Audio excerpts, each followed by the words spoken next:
isang recipe na masarap. Yan ang ating gusto ibahagi sa inyo. Masarapan ang ating little boy.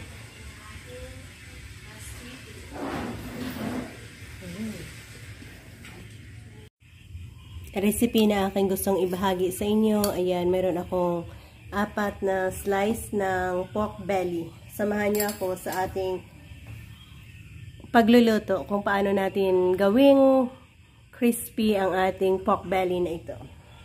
Yan, isa-isa kong ipakita sa inyo ang ating sauce para sa pag-marinate. Meron tayong soy sauce, tansyahan lang. Vinegar.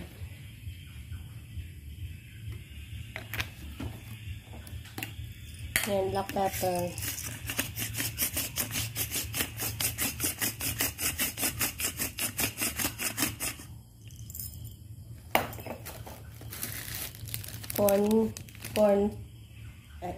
All-purpose flour. Dalawa kasing flour ang ating gagamitin. Isang all-purpose flour. At ang isa ay cornstarch. Dalawang klase.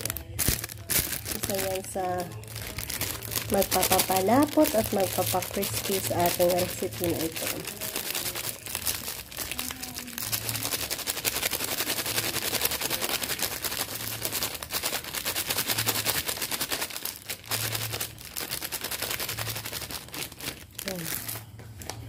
And then, lagyan natin na magic sarap.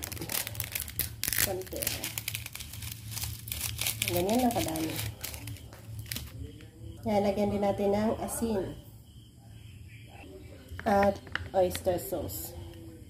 So, yan lang ang mga sangkap na ating ginamit. I-mix natin. Para fully coated natin doon sa ating pork belly.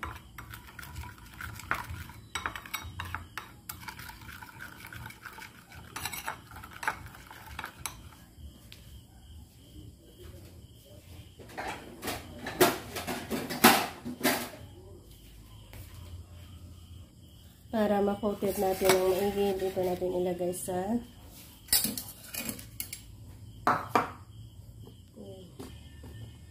malapad na pinggan. Sa 2, 3, 4.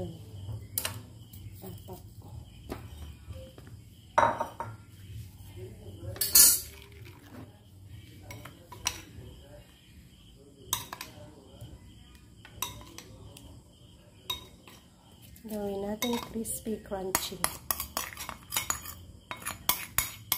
Ang recipe na ito. I-marinate natin yan ng mga few minutes. And then, i-fry natin. So, yan lang ang ating marination. Haluin hanggang sa kumapit.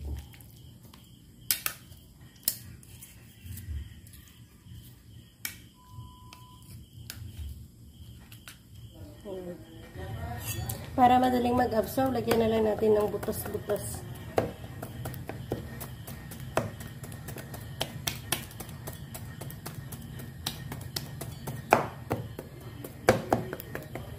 Yan. Bilis na. Mag-absorb pag mayroong butas. Hindi lang sa labas, kundi papasok din sa loob. Yan, pwede na tayo maglagay ng mantika pagkatapos ng mga 10 minutes nating na marinate ang ating karne ng baboy. So, painitin muna natin before natin ilagay ang ating pork belly. Yan, pag nakita natin may konting bubbles na ang ating mantika, pwede na tayo mag-start.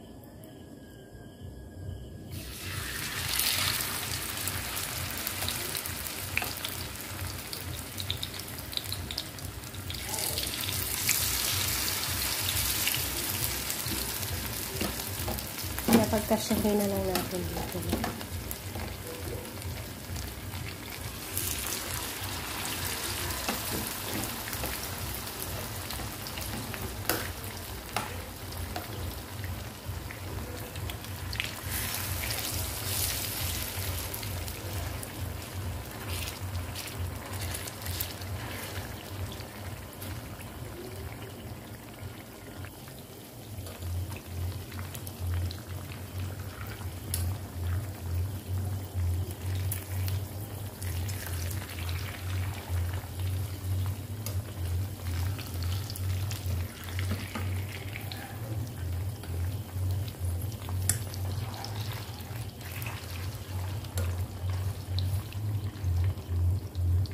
Atin na napak-crispy. So, yan ang ating piniritong pork belly.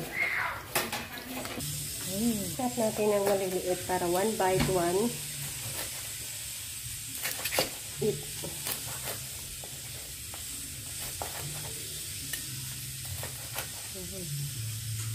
Ganda. Ang pagkakaluto niya.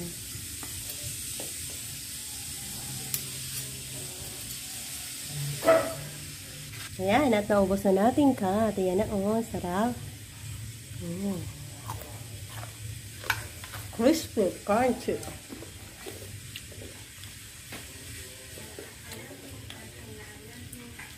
Thank you for joining me. Bye-bye, God bless, and happy eating. Sarap.